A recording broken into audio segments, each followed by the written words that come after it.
मथुरा में एक महात्मा थे। वो महात्मा नाम जप करते थे खूब, हरे कृष्ण कृष्ण कृष्ण हरे हरे, हरे राम राम राम हरे हरे, हरे कृष्ण, महामंत्र का जाप करते थे। अब लोगों की निष्ठाएं अलग अलग होती हैं। कई लोग होते हैं उनको भगवान का दर्शन करने में बड़ा अच्छा लगता है, लेकिन उनसे कथा सुनने को मत कहो, कथा बता की मत कहो भैया, हमसे कथा, तुम दर्शन चाहे जितने करवा लो, बद्रीनाथ ले जाओ, केदारनाथ ले जाओ, गंगोत्री, यमुनोत्री, द्वारिका, सेतुबंद, रामेश्वरम, हरिद्वार, वृंदावन, सब जगह घुमा लाओ, लेकिन उनसे कह दो कथा सुननी है, कथा नहीं सुन पाएंगे। हमारी दर्शन में रुचि है, कथा सुनने में रुचि नहीं है। कई लोग होते हैं उनको कथा सुनने में बड़ी रुचि होती है, लेकिन दर्शन में ज्यादा खास रुचि नहीं होती। कई लोग होते हैं उनकी ना तो कथा सुनने में रुचि है, ना उनकी दर्शन में रुचि, उनकी केवल प्रसाद में रुचि है। कथा कपूरी हो, प्रसाद मिले भंडारो। कई लोग ऐसे हैं 7 दिन तक देखना कथा में दिखेंगे नहीं, भंडारे वाले दिन आ जाएंगे। उनसे कहो कथा सुनी थी, बोले हाँ भंडारा पाया था। तो किसी की रुचि दर्शन में, किसी की रुचि कथा सुनने में, किसी की रुचि भंडारे में। और हमारे ग्रामीण क्षेत्रों में आप लोग मानोगे इस बात को, कई लोगों की दर्शन में रुचि नहीं, भंडारे में रुचि नहीं, कथा में भी रुचि नहीं, लेकिन उनको परिक्रमा में बड़ी रुचि। गोवर्धन आप जाओगे, ग्रामीण क्षेत्र के बालक दौड़ दौड़ के 21 किलोमीटर की परिक्रमा लगाते हैं। और वो बात अलग है कि उसके बाद कुछ भी खाएं पिएं, लेकिन परिक्रमा लगाएंगे। हमने दंडवती लगाई गोवर्धन की, 15 दिन लगे, और 15 दिन यदि वैसे देखो तो 6 महीना लगे। 10 दिन एक बार लगा दी, फिर 6 महीना बाद 5 दिन और लगाई, तब 15 दिन में हुई। लेकिन ग्रामीण क्षेत्र के हमारे भाई लोग तंदुरुस्त बढ़िया हिष्ट पुष्ट होते हैं, 10-15 दिन तो बहुत बड़ी बात है, 3-4 दिन में ही लगा के आ जाते हैं। कई लोगों की परिक्रमा में रुचि होती है, बाकी और किसी में रुचि नहीं है। तो ऐसे ही एक महात्मा थे मथुरा में, उनकी नाम में बड़ी रुचि थी। वो नाम कितना जप करवा लो उनसे कोई दिक्कत नहीं, लेकिन दर्शन वर्शन ज्यादा नहीं करते थे। लेकिन उन महात्मा का नियम था, 24 घंटे में से कम 18 घंटे तो भजन करते थे और 2 घंटा सोते थे। बचे हुए थोड़े बहुत समय में घर घर जाते, वहां से सूखी सामग्री लेके आते, आटा, दाल, चावल, और जो मिल जाता उसी को पका के जल्दी से पा लेते, फिर भजन करने बैठ जाते। एक बात और कहें, ज्यादा पकवान खाने वाला व्यक्ति भजनानंदी नहीं हो सकता। बहुत वैरायटी के भोजन करता हो, बहुत तरह तरह के चाट मसाले और महाराज चटनी तीखे वस्तुएं खाता हो, ऐसा व्यक्ति भजनानंदी नहीं हो सकता। और पाएगा भी ना तो ऐसे लोगों का एक और स्वभाव बताऊं, जिनकी जीभ बड़ी चटोरी होती है, ऐसे लोग वस्तु भी लाएंगे तो भोग के बहाने लाते हैं। भगवान का भोग लगाना, भोग लगा के खुद ही पा जाते हैं। लेकिन ये बात नियमित रूप से सही है कि ज्यादा पकवान खाने वाला व्यक्ति, उसका मन विचलित ही रहता है, ठाकुर जी में ज्यादा लगता नहीं। तो अधिकतर साधु महात्मा जो होते हैं वो स्वाद पर ज्यादा ध्यान नहीं देते। हमारे पूज्य पिताजी महाराज के गुरुदेव, और दही मंगा करके सब्जी में डाल देते थे, दाल में डाल देते थे, और रोटी ज्यादा कुरकुरी कड़क बना देते थे तो रोटी में पानी डाल देते थे। क्यों? उसका स्वाद बिगाड़ के फिर पाते थे। उनसे किसी ने कहा, गुरुजी आप ऐसा क्यों करते हो? तो बोले, ज्यादा अच्छा भोजन करेंगे तो जीव को आदत लग जाएगी, इसलिए जीव को आदी मत बनाओ, जीव को जैसा मिल जाए वैसा पाओ। और ज्यादा स्वादिष्ट मिले ना तो प्रयास करो, उसको थोड़ा भ्रंश करो, उसको थोड़ा सा बिगाड़ो, फिर पाओ। नहीं तो ये जीव बड़ी खतरनाक है महाराज, अच्छा खिलाओगे तो अच्छे की इसको आदत लग जाएगी। तो वो महात्मा जो थे वो सूखा सामान लाते और बिल्कुल ऐसा बनाते कि बस पेट भर जाए, भजन के लिए पाते थे, रहते थे। लेकिन हमारे ठाकुर जी हैं, ये प्रेम के पिपासु हैं, प्रेम प्रेम इनको बड़ा प्रिय है।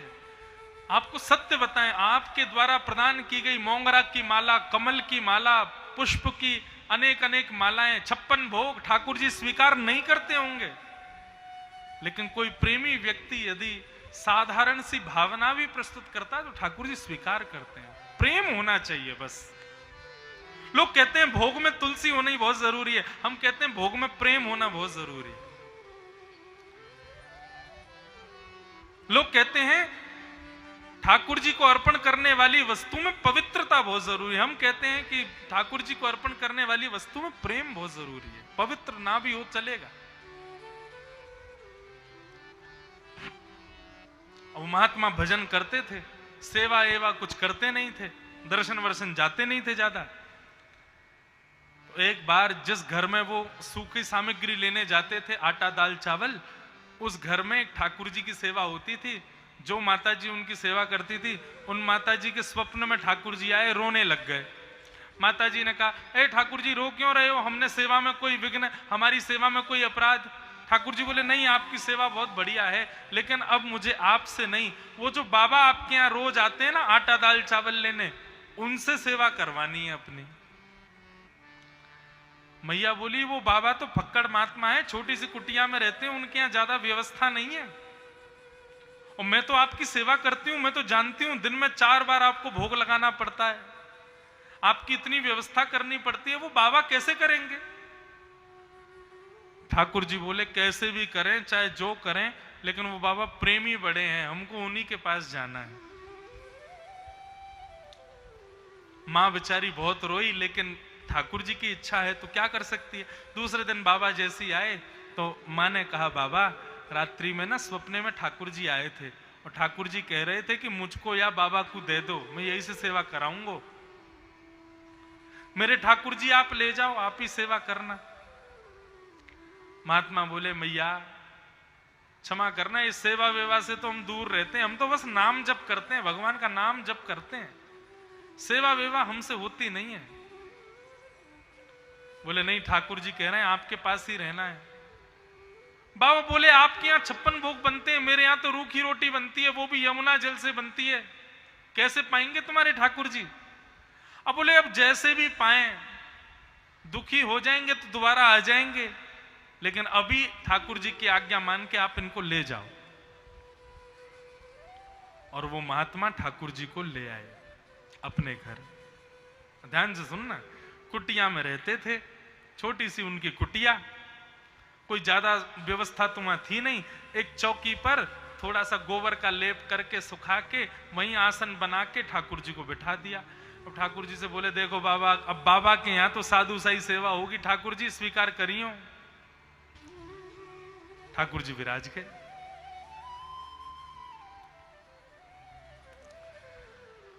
बाबा गए जाकर के आटा लेकर के आए, आटा में यमुना जल मिला के गूंद के बढ़िया रोटी बनाई, और रोटी बना करके मोटे मोटे टिक्कर ठाकुर जी के सामने धर दिए। बोले, लो लाल जी, अब यही प्रसाद है, आपके लिए भोग लगाओ। बढ़िया ठाकुर जी का भोग लगा के बाबा ने पाया, भजन करने लगे। 2-4 दिन तक तो यही क्रम चलता रहा। 2-4 दिन बाद जैसे ही बाबा भजन करने बैठे तो ठाकुर जी उनके हृदय में प्रकट हो गए, और प्रकट होकर बोले, बाबा बोले, अरे ठाकुर जी आप प्रकट हो गए, सेवा से आप प्रसन्न तो है ना? अब देखो साधु सा ही सेवा है, ज्यादा व्यवस्था तो है नहीं है, आपको कोई कष्ट तो नहीं हो रहा ना?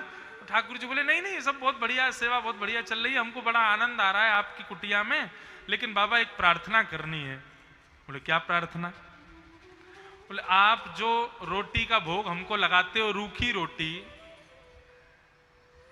कोई व्यवस्था की आवश्यकता नहीं है, लेकिन रूखी रोटी खाते हैं तो हमारे गले में अटक जाती है, आप कृपा करके थोड़ा सा स्वाद बनाने के लिए उसमें ना हल्का सा नमक डाल दिया करो।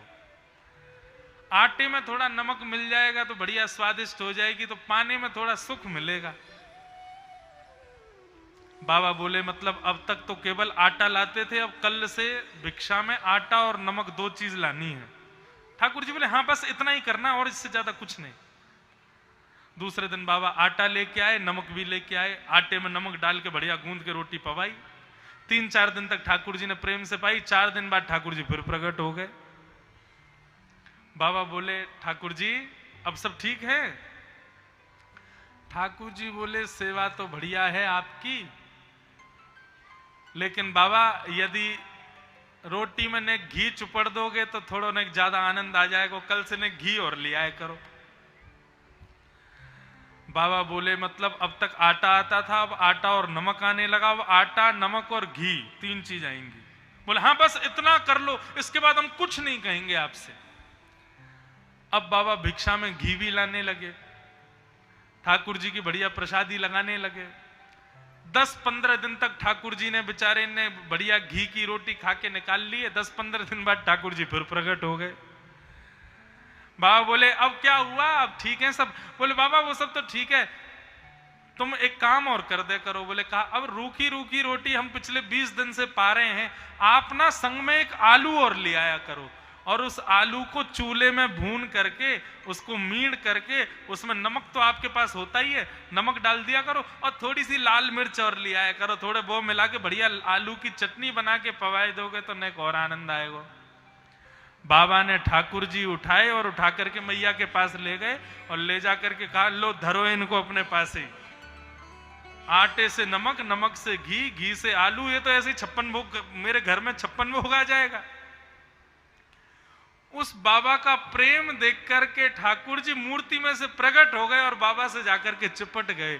बोले चाहे तुम रूखी रोटी पवाओ, बिना घी की पवाओ, लेकिन रहेंगे आपके पास ही, आपको छोड़ के नहीं जाएंगे। बंधुओं,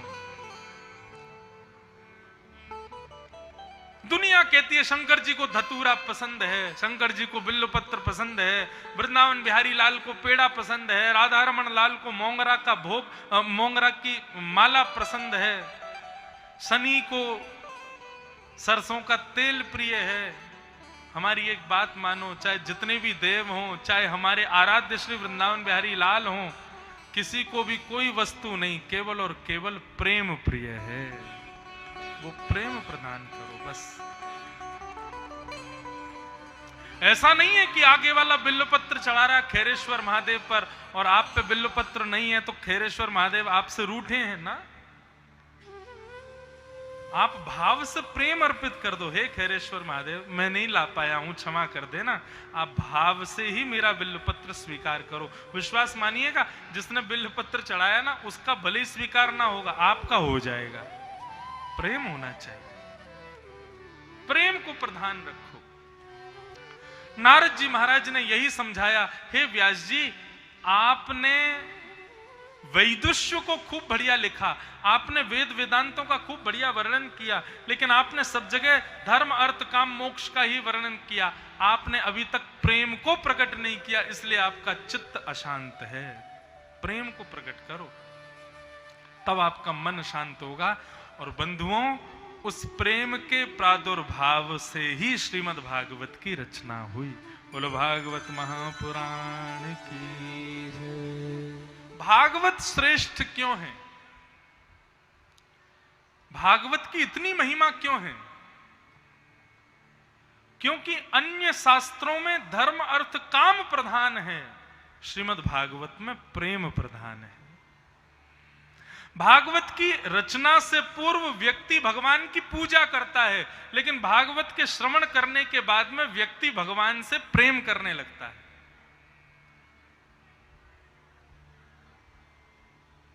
और ये बात आपको बताने की आवश्यकता नहीं, आप सब ब्रजवासी ही हैं।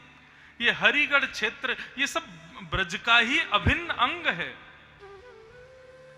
यहां के लोग तो सब जानते हैं।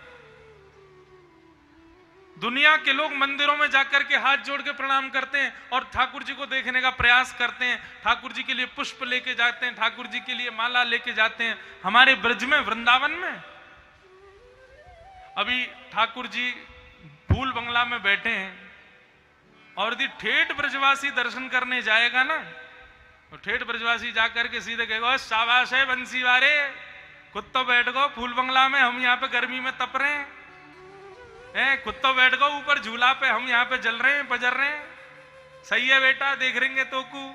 वो ठाकुर जी से ऐसी बात करेगा मानो जैसे ठाकुर जी उसके सखा ही हैं। और ये सखत्व प्रेम भाव यही प्रकट कराती है श्रीमद् भागवत की कथा। विश्वास मानिए 7 दिन के बाद भगवान नहीं दिखेंगे, भगवान अपने दिखने लग जाएंगे। ये दृष्टि भागवत प्रदान करती है। मीराबाई ने पति माना, भगवान कोई पति मानने की वस्तु है? पहले लोग यही सोचते थे, लेकिन मीराबाई के बाद लोगों ने इसको स्वीकार किया कि भाई मीराबाई ने पति माना तो ठाकुर जी हैं पति बनाने योग्य। और ठाकुर जी ही एकमात्र हैं जो किसी भी संबंध में व्यवस्थित हो सकते हैं।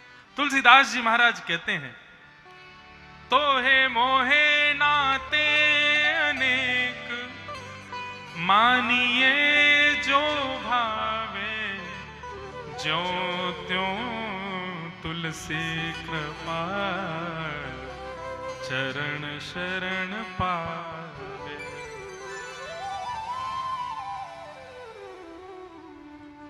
संबंध किसी से तब तक नहीं हो सकता जब तक प्रेम नहीं होगा, नहीं तो भगवान भगवान ही दिखते रहेंगे। और एक बात आपको कह दूं, भगवान को भगवान मानने से एक फायदा कम है। क्या? भगवान को भगवान मानने से सदैव भय बना रहता, डर, ये कोई भगवान है। लेकिन भगवान जब अपने हो जाते हैं, उनसे संबंध हो जाता है, तो भय नष्ट हो जाता है, प्रेम हो जाए ठाकुर जी के प्रति।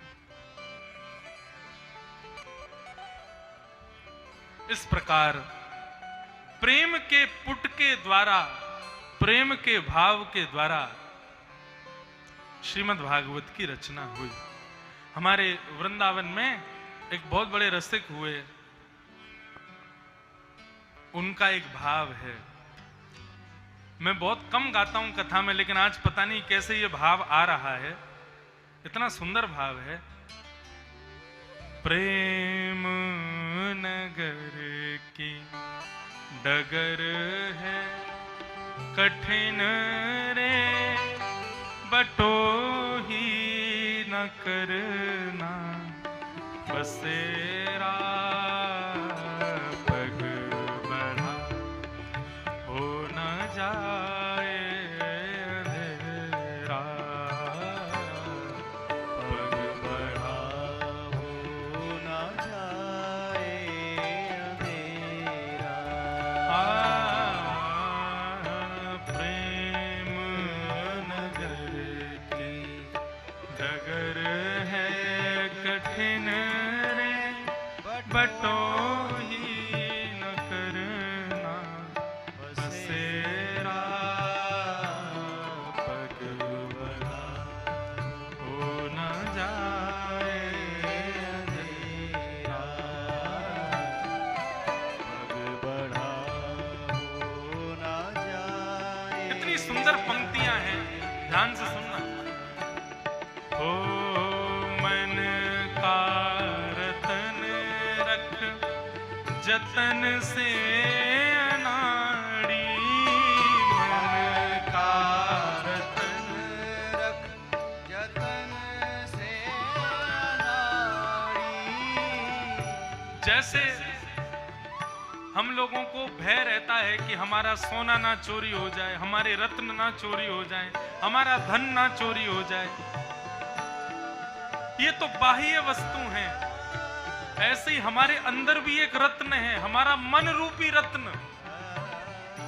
और एक बात कहें, इस संसार में उस मन रूपी रत्न को चुराने वाली बहुत सारी वस्तुएं हैं, बहुत सारे चोर हैं। किसी का मन रूपी चोर चुरा लिया है हरिगढ़ की किसी वस्तु ने, किसी के मन रूपी उस रत्न को चुरा लिया है लस्सी ने, किसी के मन रूपी उस रत्न को चुरा लिया रसमलाई ने, किसी के उस मन रूपी रत्न को चुरा लिया एक गिलास की वो क्या बोलते चमचम ने। हम सबके मन को चोरी कर रखा है इन संसार की वस्तुओं ने, इनसे बचाओ अपने मन को।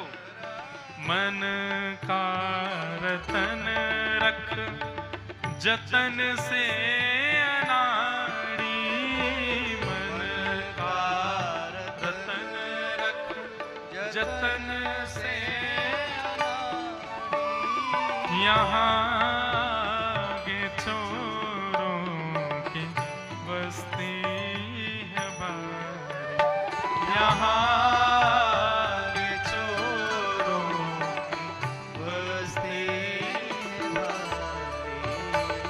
ज्ञानी लुटे गुमानी यहाँ पल में लुट जाए लाखों का डेरा, पग बढ़ा हो ना जाए अंधेरा, पग बढ़ा हो ना जाए अंधेरा।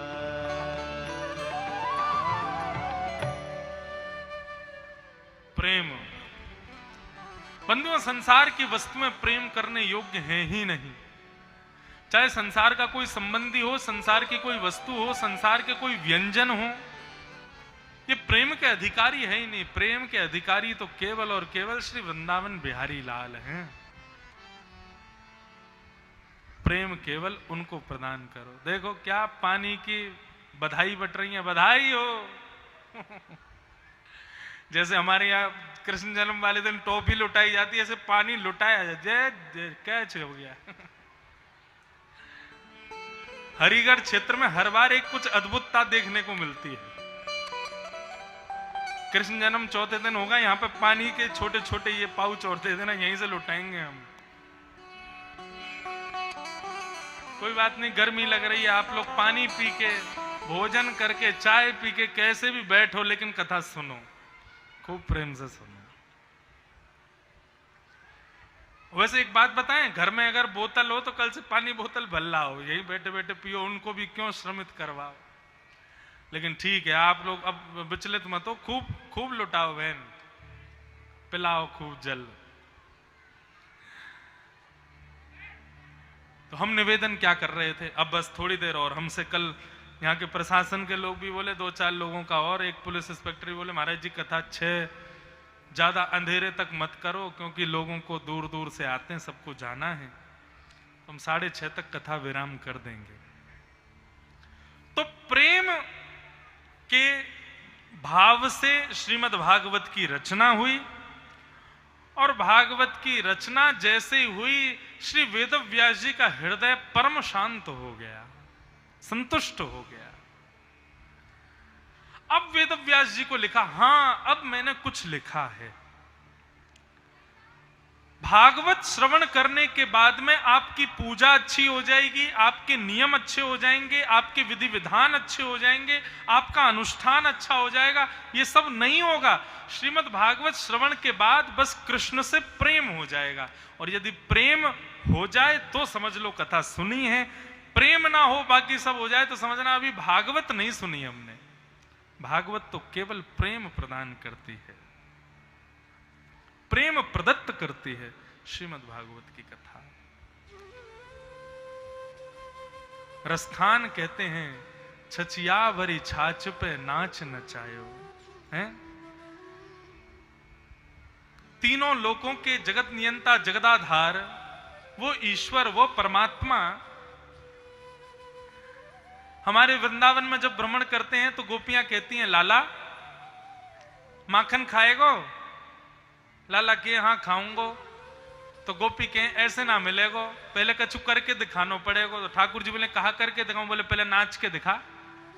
तो पर ब्रह्म परमात्मा जगदीश्वर जगदाधार उस थोड़े से माखन को खाने के लिए जिसके आगे संसार नाचता है, वो वृंदावन की प्रियसी गोपियों के आगे नृत्य करने लग जाते हैं, केवल उनके प्रेम के प्रभाव से।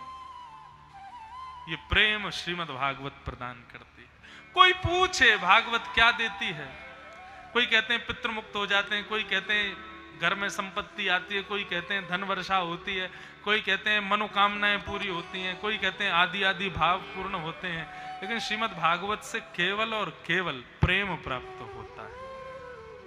भागवत प्रेम प्रदान करती है, और यह एक भाव हृदय में स्थापित कर देती है भागवत की भगवान पूजने की ही वस्तु नहीं है, भगवान प्रेम करने की वस्तु। और वस्तु क्यों है? ठाकुर जी प्रेमी के ही पूर्ण अधिकारी हैं। वेद व्यास जी महाराज ने भागवत की रचना की और श्रीमद् भागवत की रचना के पश्चात व्यास जी महाराज ने भागवत को अपने पुत्र श्री सुखदेव जी को प्रदान किया और श्री सुखदेव जी ने यही भागवत की कथा जानकर के राजा परीक्षित को सुनाई, जिनको 7 दिन में मरने का श्राप लगा था। यहां सबने पूछा कि महाराज, राजा परीक्षित को 7 दिन में मरने का श्राप क्यों लगा और ये राजा परीक्षित कौन है, थोड़ा इनके बारे में बताइए। तो हम अब आधे घंटे थोड़ा सा परीक्षित जी के विषय में चर्चा करें, फिर कथा को विराम देंगे।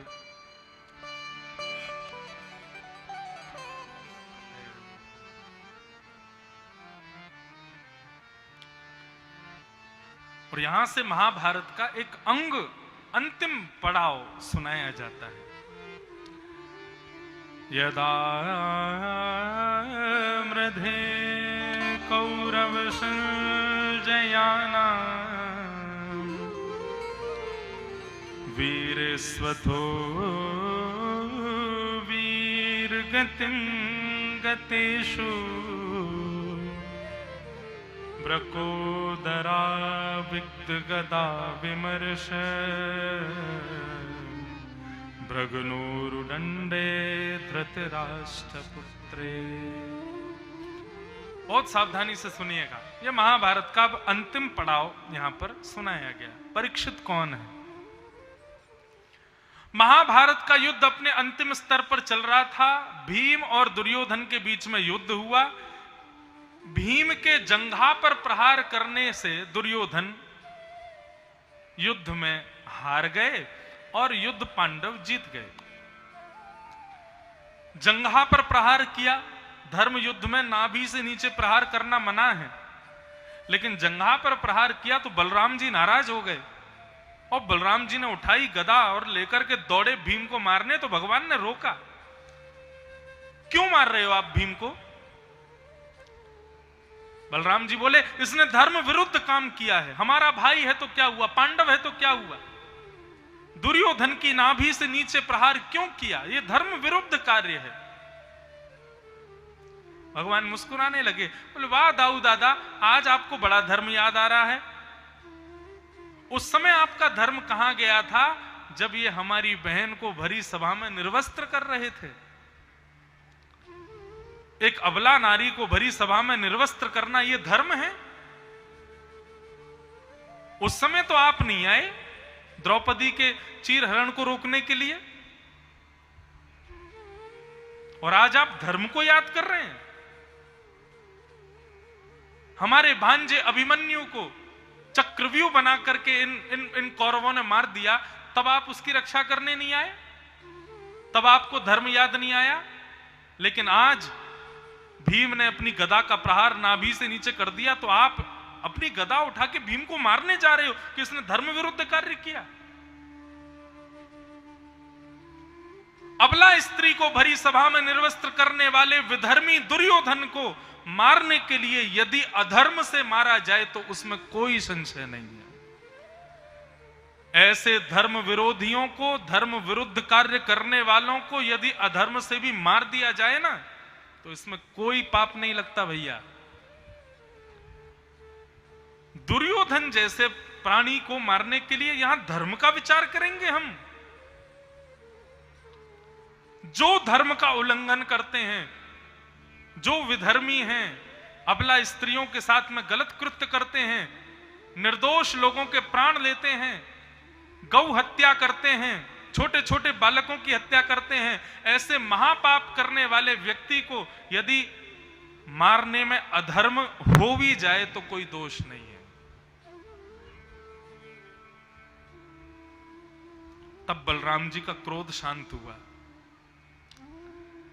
और पांडवों से बदला लेने के लिए अश्वत्थामा अर्धरात्रि में उनको मारने के लिए गए, लेकिन भगवान पांडवों को उठा करके ले गए तो द्रौपदी के 5 पुत्र सोते रह गए। अंधेरे के कारण अश्वत्थामा को दिखा नहीं, 5 गिनती करके उसको लगा यही 5 पांडव हैं, अपनी तलवार से 5 का सर धड़ से अलग कर दिया। द्रौपदी के 5 बालकों को मार दिया। प्रातः काल का जब समय हुआ, सबने जाकर के देखा द्रौपदी के 5 पुत्र मरे हुए पड़े हैं। रोने लगी द्रुपद सुता, मेरे बालकों ने किसका क्या बिगाड़ा, क्यों मार दिया इनको। तब अर्जुन ने प्रतिज्ञा ली, बोले तुम रो मत, मैं प्रतिज्ञा लेकर के कहता हूं जिसने भी तुम्हारे 5 बालकों को मारा वो कोई भी होगा, पाताल में भी होगा, तो वहां से भी उसको घसीटता हुआ लाऊंगा और उसके प्राणों का मैं हरण करूंगा। भगवान अर्जुन को रोक रहे हैं, अर्जुन देखो एक बहुत बड़ी बात आप लोग सदैव ध्यान रखिएगा बंधुओं। कई लोग हमसे कथा के बाद कभी मिलने आते हैं तो कहते हैं महाराज जी हमको क्रोध बहुत आता है, क्रोध कैसे कम हो। संसार में कोई भी ऐसा व्यक्ति नहीं है जिसको क्रोध ना आता हो, सबको क्रोध आता है। किसी को ज्यादा आता है, किसी को कम आता है, आता सबको है। क्रोध आना बुरी बात नहीं है, लेकिन क्रोध में कोई निर्णय लेना यह गलत है। कम से कम निर्णय के लिए क्रोध शांत होने तक रुकना चाहिए। कितनी भी बात बिगड़ी हो, कितना भी भयानक मंजर क्यों ना हो गया हो, कितना भी क्रोध आपको आया ना हो, हमारी इस व्यासपीठ से आप एक बात स्वीकार कर लीजिए, क्रोध में केवल इतना धैर्य धारण कर लीजिएगा कि कोई निर्णय मत लीजिएगा। क्रोध में लिया गया निर्णय कभी भी आपका भला नहीं कर सकता। और आज मानव के कल्याण में सबसे बड़ा बाधा यही तो बन रही है कि क्रोध तो आता है लेकिन क्रोध में हम निर्णय लेते हैं। क्रोध करो लेकिन क्रोध में 2 चीजों का ध्यान, एक और चीज बढ़ा देते हैं, एक तो मौन हो जाओ, शांत हो जाओ, चुप। 2 चीजों से नियंत्रण हम छोड़ देते हैं जब हमको क्रोध आता है, एक तो वाणी से, दूसरे अपनी विचारों से। हम दोनों से शून्य हो जाते हैं। हम क्या बोल रहे हैं हमको नहीं पता होता क्रोध में, और हम क्या डिसीजन ले रहे हैं, क्या निर्णय ले रहे हैं ये भी हमको नहीं पता होता। इसलिए भैया हाथ जोड़ के प्रार्थना, खूब क्रोध करो लेकिन ये 2 चीजों पे काबू करो, एक तो वाणी और दूसरे निर्णय। आप अनुभव करोगे कि धीरे धीरे आपको क्रोध आना ही बंद हो जाएगा। हमारे अंदर जितने भी दुर्गुण है ना, ये दुर्गुण हमारे ऊपर आकर के चेक करते हैं कि देखो ये हमारे वश में आया कि नहीं, और यदि हम उनके वश में आ जाते हैं तो वो घर बना के बैठ जाते हैं।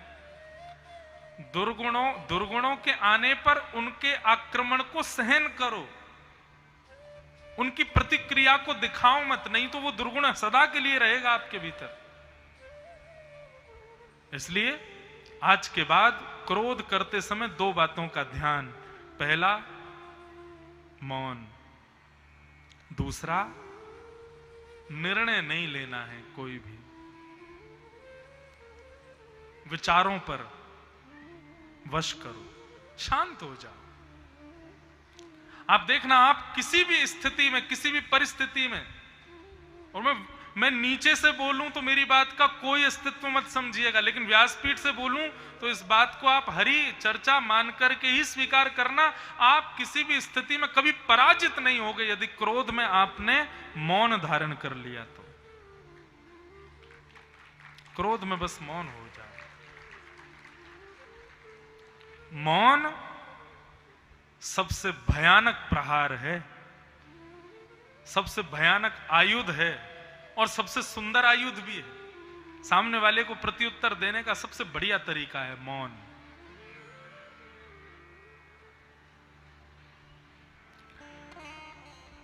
अर्जुन ने प्रतिज्ञा ले ली, तुम्हारे बालकों के हत्यारे को जीवित नहीं छोड़ूंगा।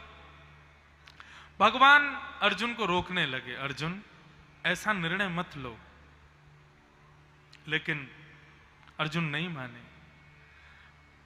मैं द्रौपदी के हत्यारे को जीवित नहीं छोड़ूंगा, मैं प्रतिज्ञा लेता हूं।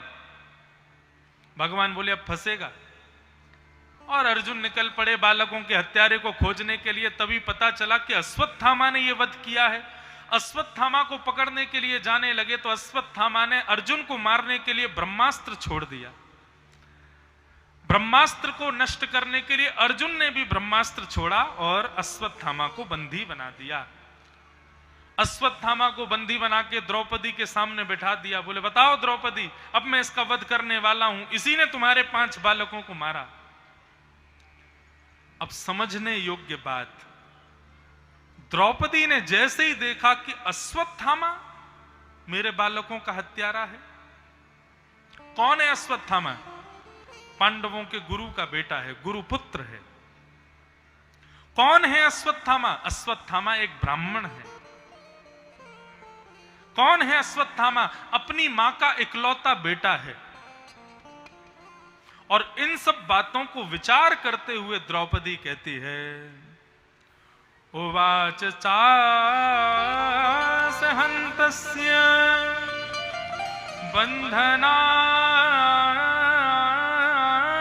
बन्धनानयनं सती मुच्यतामेष ब्राह्मणो नितरां गुरु। अर्जुन, मैं तुमसे हाथ जोड़ के एक प्रार्थना करूं?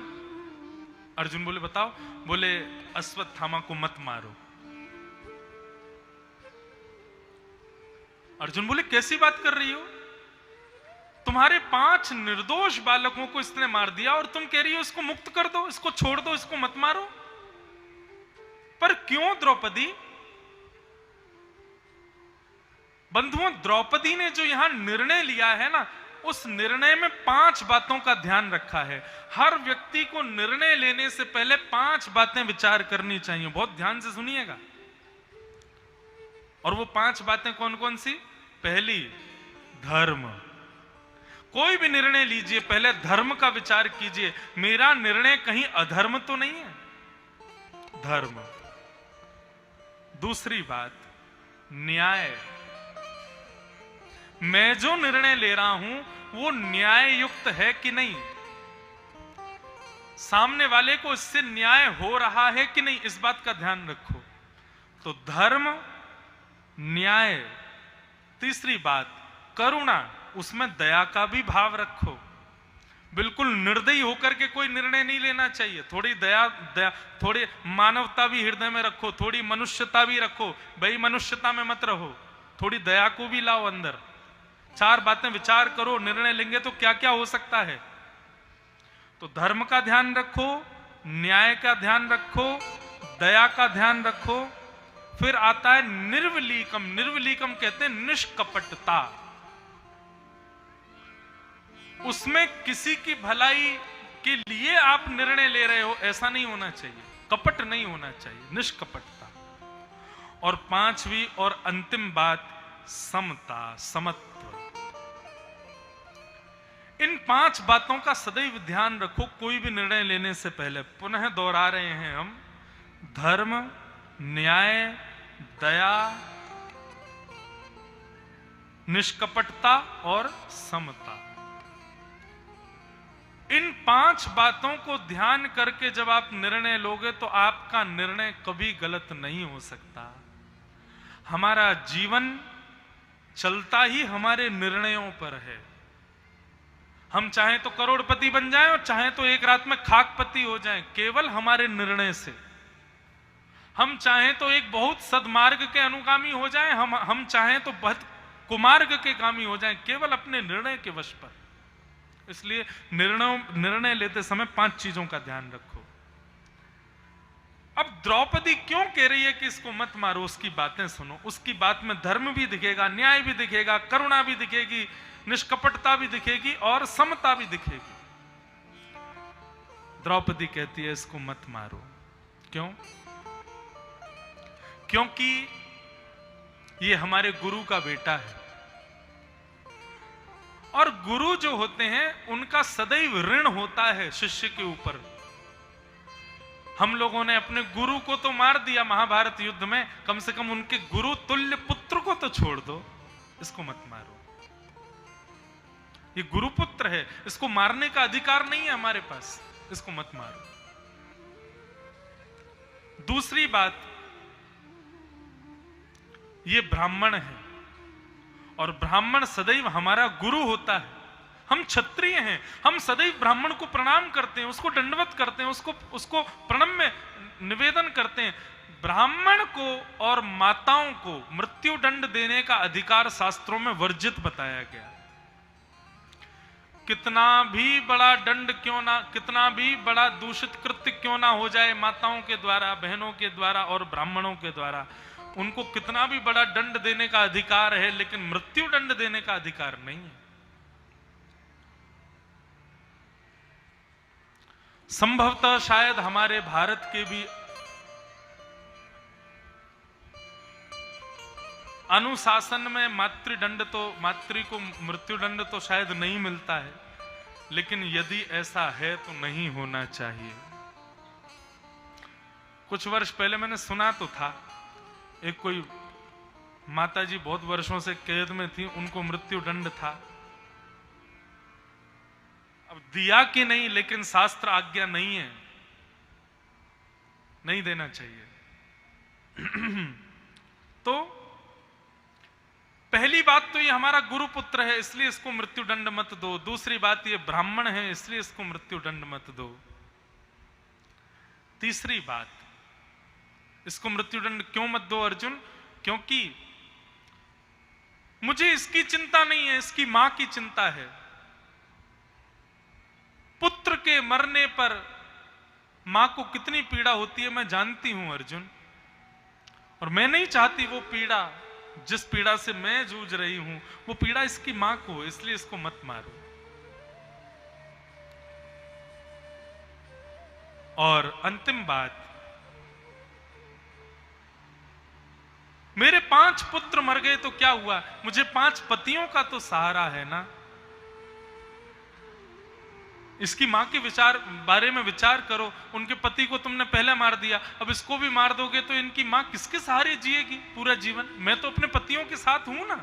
5 पुत्र नहीं है तो क्या हुआ, पति तो है। बंधुओं, ये बात सुनने में बड़ी आसान लग रही है, लेकिन एक मां के जवान पुत्र मार दिए हों और उसके बाद वो मां ऐसी बात करे, ये असंभव है। अर्जुन के आगे हाथ जोड़ती है द्रौपदी, इसको मत मारो। द्रौपदी की बात सुन के किसी पर असर हुआ कि नहीं हुआ, लेकिन कोने में खड़े हुए हमारे द्वारिकाधीश के दोनों नेत्र सजल हो गए। और द्वारिकाधीश गए और जाकर के द्रौपदी को अपने हृदय से लगा लिया। बोले मेरी बहन है द्रौपदी। कहने का अभिप्राय, इस प्रसंग से हमने क्या सीखा? धर्म, न्याय, दया, निष्कपटता और समता, इन 5 बातों का ध्यान रख के जो निर्णय लेते हैं ठाकुर जी, उनको हृदय से लगाते हैं। ठाकुर जी कहते हैं वो मेरे समान है। और द्रौपदी पर इतने रीझे ठाकुर जी कि द्रौपदी को भगवान ने अपना नाम भी तक दे दिया। द्रौपदी का नाम क्या है? कृष्णा। भगवान का नाम कृष्ण है, द्रौपदी का नाम कृष्णा। निरीक्ष कृष्णापकृतम गुरो सुतम वाम स्वभावा कृपया नाम च। अर्जुन ने देखा अब क्या करूं, द्रौपदी तो मना कर रही है इसको मत मारो। भगवान पीछे से इशारा करने लगे, अर्जुन क्या कर रहे हो? बोले द्रौपदी मना कर रही है इसको मत मारो। भगवान बोले अपने बड़े भैयाओं से पूछ लो उनकी क्या आज्ञा। युधिष्ठिर जी से पूछा, युधिष्ठिर जी बोले मैं भी द्रौपदी के पक्ष में हूं, इसको मत मारो। भीम से पूछा, भीम बोला तू छोड़ मैं मार देता हूं। नकुल सहदेव से बोला, वे भी बोले हम भी द्रौपदी के पक्ष में हैं। अंत में जब भगवान से पूछा, भगवान ने पहले तो कहा अर्जुन मैं बस तुम्हारी ज्ञान के लिए बताना चाहता हूं, यदि क्षत्रिय कोई निर्णय ले ले और उस निर्णय का निर्वहन ना करे तो उसको 2000 वर्ष के लिए नरक जाना पड़ता है। तुमने अभी अभी निर्णय लिया है क्या कि तुम बालकों के हत्यारे को मारोगे? और यदि तुम अपना निर्णय पूर्ण नहीं करोगे, अपनी प्रतिज्ञा पूरी नहीं करोगे, तो तुमको नरक जाना पड़ेगा। तुमको द्रौपदी की बात माननी चाहिए क्योंकि 5 पुत्र उसके हैं। युधिष्ठिर तुम्हारे बड़े भैया, उनकी बात का सम्मान तुमको करना चाहिए। भीम तुम्हारे बड़े भैया हैं, इनकी बात का भी तुमको सम्मान तो रखना ही चाहिए। और तुमको अपनी प्रतिज्ञा का पालन भी करना चाहिए। अर्जुन बोले समझ नहीं आ रहा मुझे, क्या करूं? द्रौपदी की मानूं तो मत मारो, भीम की मानूं तो मारो, युधिष्ठिर की मानूं तो मत मानो, मत मारो, और अपनी प्रतिज्ञा की मानूं तो मारो। भगवान इतना सब कुछ ये घोल बन गया है, आप ही बताओ मैं क्या करूं? आप जो कहेंगे मैं करूंगा, करिष्ये वचनम तव। भगवान मुस्कुराए और भगवान बोले अब हम आज्ञा दे रहे हैं, करो। कि ब्रह्म बंधु नहंतव्य आतताई वधारण मय्यैवो भयमान्मातम् परिपायानुशासनम्। अर्जुन,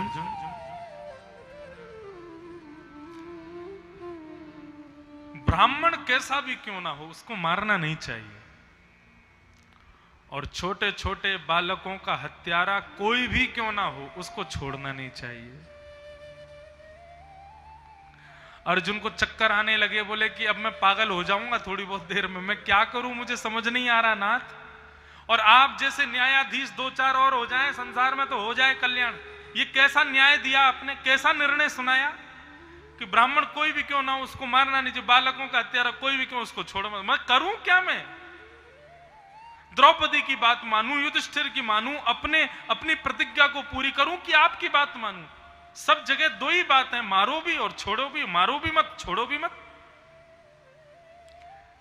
ऐसी खिचड़ी में अर्जुन को डाल दिया ठाकुर जी ने कि अर्जुन नतमस्तक हो गया, चरणों में गिर गया, बोले नाथ क्षमा मांग रहा हूं, आज के बाद क्रोध में निर्णय नहीं लूंगा, मुझे बताइए अब मैं क्या करूं। भगवान बोले अर्जुन थोड़ी देर शांत बैठो और थोड़ा विचार करो, तुमको उत्तर मिलेगा। अर्जुन शांति से एकांत में बैठे, थोड़ी देर विचार किया। तो ज्ञान का बंधुओं स्वभाव होता है, ज्ञान जब प्राप्त हो ना तो थोड़ी देर उसको भीतर रमने दो, तब वो प्रत्युत्तर देता है। अर्जुन को मिले हुए ज्ञान का प्रत्युत्तर मिला और अर्जुन समझ गए मुझे क्या करना है। क्या करना है? ये ब्राह्मण है, इसको मार नहीं सकता, बालकों का हत्यारा है, इसको छोड़ नहीं सकता, लेकिन मृत्यु दंड से भी बड़ा दंड एक और होता है। क्या? प्रतिष्ठित व्यक्ति का भरे समाज में अपमान। ये मृत्यु दंड से भी बड़ा दंड है। इसको मार नहीं सकता ना मैं, इसको अपमानित तो कर सकता हूं। और आधी मूंछ, आधी दाढ़ी, आधे केश और शिखा का छेदन करके अश्वत्थामा को धक्के देकर के बाहर कर दिया। बंधुओं, ब्राह्मण का आधा ब्रह्मत्व उसी समय नष्ट हो जाता है जिस दिन वो अपनी शिखा काट लेता है, जिस दिन वो अपनी चोटी का छेदन कर लेता है ब्राह्मण, उसी दिन उसके कर्म आधे हो जाते हैं। और शास्त्रों में तो यह तक वर्णन है कि बिना शिखा के ब्राह्मण जब वैदिक पूजन और धर्म आदि करते हैं तो ठाकुर जी स्वीकार ही नहीं करते। ब्राह्मण का अधिकार है, उसको करना चाहिए। और वैसे ब्राह्मण का नहीं, द्विजों को चोटी रखनी चाहिए, ब्राह्मण क्षत्रिय वैश्य तीनों को रखनी चाहिए, तीनों के लिए अधिकार है। और अब भैया ये ज्यादा हम ये क्या कहते हैं जातिवाद पर ना बोलें तो प्रत्येक हिंदू को चोटी रखनी चाहिए। एक और दक्षिणा ले लें आपसे। एक दक्षिणा तो हमने ये मांगी कि आज के बाद आप हरिगढ़ बोलोगे, और दूसरी दक्षिणा हम ये मांग लें अगर आप दो सको तो इस कथा के बाद में थोड़े बाल छटवाइएगा और थोड़ा सा स्थान पीछे छोड़िएगा, चोटी रखिएगा। अरे हम हिंदू हैं, हिंदुओं की पहचान है। आप अनुभव करेंगे आधे गुण तो आपके भीतर उसी समय से आने प्रारंभ हो जाएंगे जिस समय आप चोटी और तिलक लगाने लग जाओगे। उसी से ही आधे गुण तो अपने आप उत्पन्न होने लग जाएंगे वैष्णवता की। विचार करो। अब बताओ, अश्वत्थामा जैसा बालकों का हत्यारा भी चोटी रखता था, हम लोग तो उससे सुधरे हुए हैं तो हम क्यों नहीं रख सकते? आपको पता है रावण भी चोटी रखता था, रावण की भी चोटी, वो तो ब्राह्मण ही था। विद्वान था। क्या पता इतने बड़े बड़े राक्षस ये भी चोटी रखते थे, ये चोटी रखने का ही इनका इतना इतना पुण्य था कि ठाकुर जी इनके सामने खड़े हुए। राम कृष्ण कंस और रावण जैसे दुष्टों के सामने आके खड़े हुए। क्या पुण्य था इनका? केवल इतना ही पुण्य था कि ये भी चोटी रखते थे, ये भी तिलक तो लगाते ही थे। इतना तो ध्यान रखना चाहिए। प्रत्येक हिंदू को शिखा रखनी चाहिए, चोटी रखनी चाहिए।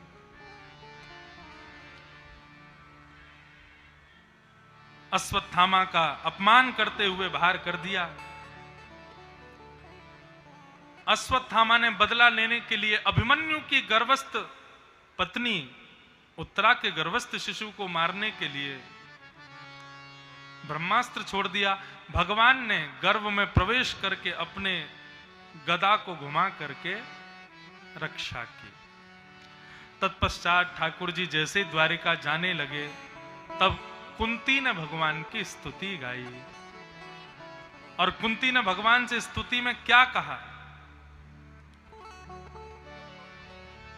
कि विपद संतु न सस्वत तत्र तत्र जगद्गुरो भवतो यद्दर्शनं यत्स्यात् अपुनः भवदर्शनम्। बहुत ध्यान से सुनिएगा। कुंती ने भगवान की स्तुति गाई। स्तुति तो बहुत बड़ी है, बहुत विस्तृत है, बहुत अच्छे अच्छे भाव हैं, लेकिन हम केवल एक ही भाव सुने। कुंती भगवान से कहती है, नाथ आज कृपा करके मुझको कुछ प्रदान कर दीजिए। भगवान बोले क्या चाहिए कुंती? तब कुंती अपनी झोली फैला करके कहती है, हे नाथ कृपा करके विश्व में जितना भी कष्ट है, जितने भी दुख हैं, जितने भी दारिद्र हैं, जितने भी संकट हैं, वो सब मेरे जीवन में आ जाएं, ऐसी कृपा मुझ पर कर दो। आप लोग कहोगे कुंती उल्टा मांग रही है। हम लोग तो कहते हैं सुख संपत्ति घर आवे कष्ट मिटे तन का, ओम जय जगदीश हरे। और कुंती मांग रही है कि सारे दुख दारिद्र संकट कष्ट सब मेरे जीवन में आ जाए। ये कैसे, ये क्या मांग रही है कुंती? बंधुओं, भगवान ने ठाकुर जी ने कुंती से कहा, कुंती तुम कष्ट क्यों मांग रही हो? बचपन से लेके आज तक तुमने केवल अपने जीवन में कष्ट ही सहा। अब जाकर के तुम्हारे पुत्र पांडव महाभारत का युद्ध जीत गए, हस्तिनापुर के राजा बन गए, सोने का मुकुट इनके मस्तिष्क पर विराजमान हो गया। अब जाकर के जीवन में थोड़ी प्रसन्नता आई, थोड़ी खुशी आई, तो तुमने फिर से मुझसे दुख मांग लिया। क्यों मांग रही हो ये दुख? आहा, कुंती कहती है, नाथ कल तक मेरे जीवन में कष्ट था, कल तक मेरे पुत्र महाभारत युद्ध नहीं जीते थे, कल तक मेरे पुत्र युधिष्ठिर के मस्तिष्क पर स्वर्ण मुकुट नहीं विराज रहा था, कल तक हम दुखी थे तो आप हमारे साथ में थे। लेकिन आज जब हस्तिनापुर का मुकुट बैठ गया, हम सब लोग जीत गए, हम पांडवों की विजय हो गई, तो आप हमें छोड़ के द्वारिका जा रहे हो। इसलिए मैं कह रही हूं कि जिस दुख में आप हमारे साथ थे, हमको तो वो दुख चाहिए, लेकिन जिस सुख में आप हमारा त्याग करके जा रहे हो, वो सुख हमको नहीं चाहिए। नाथ, सुख और दुख से कोई हमारा प्रयोजन नहीं है, हमारा प्रयोजन उससे है जिससे आप हमारे संग रहो। हमारे ब्रज में एक पद गाया जाता है, अब पद आपको समझ आ जाए तो मैं गा देता हूं और फिर कथा को विराम करता हूं। हमारे वृंदावन में कहते हैं, ऐसो दुख दीजो ही यमाही, ऐसो दुख दीजो ही यमाही। देखो, संसार के लोग सुख मांगते हैं, लेकिन हमारे ब्रज में आने वाला व्यक्ति श्री किशोरी जी से सुख की कामना नहीं करता, श्री वृंदावन बिहारी लाल से सांसारिक संपत्तियां नहीं मांगता। वृंदावन आने वाला व्यक्ति ऐसे मांगता है, और यही गा के मांगता है, क्या? ऐसो दुख दीजो ही यमाही, ऐसो दुख दीजो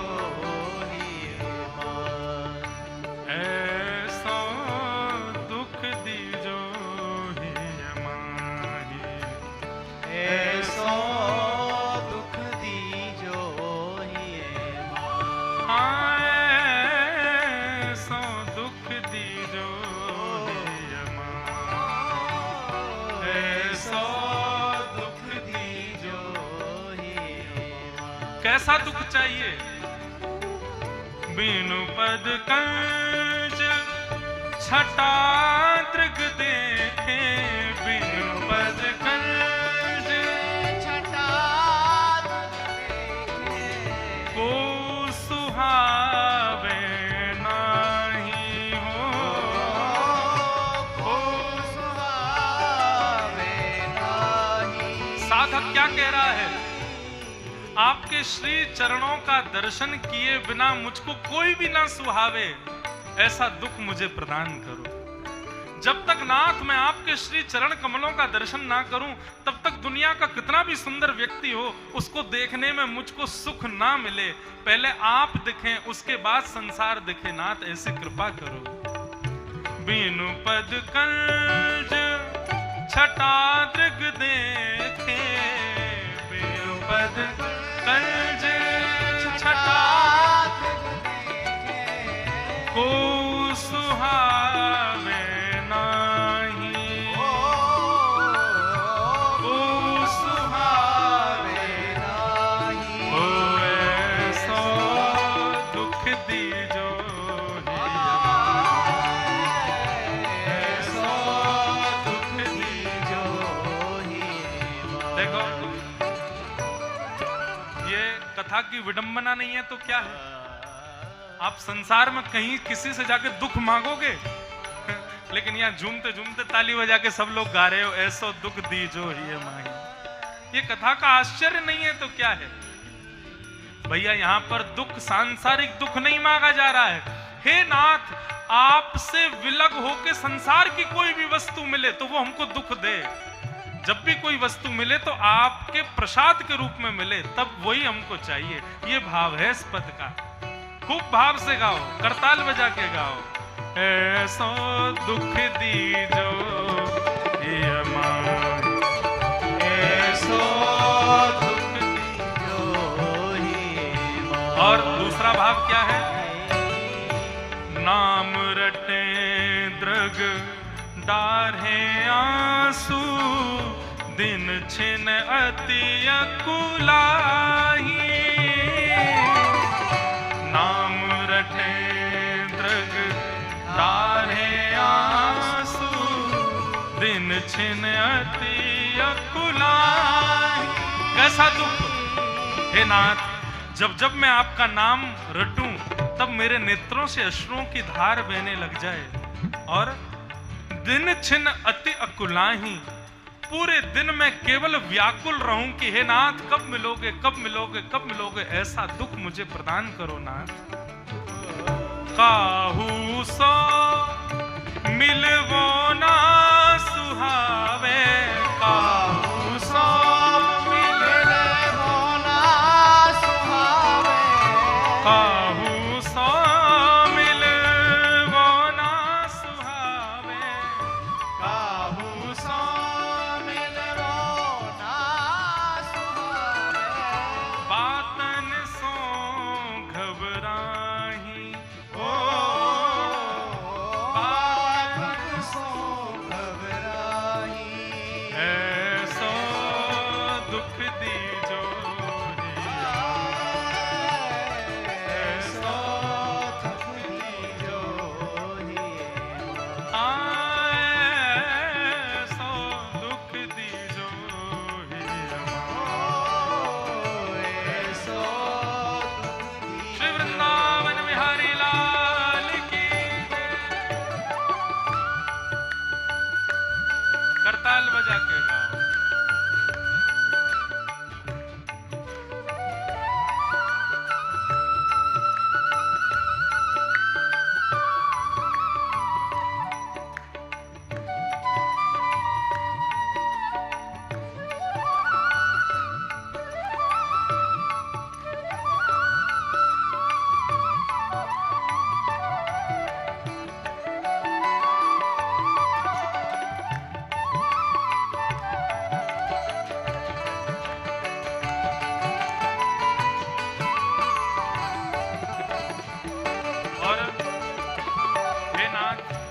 कैसा दुख। अच्छा एक बात और कहें, इस पद में जितनी बातें हैं ना, सांसारिक लोगों के लिए ये दुख है, लेकिन भक्त के लिए इससे बड़ी देता और कोई नहीं है। हे नाथ, आपको देखे बिना मुझे कोई सुहाए नहीं। संसार के लिए ये दुख हो सकता है, लेकिन भक्त के लिए तो प्रसन्नता का विषय है।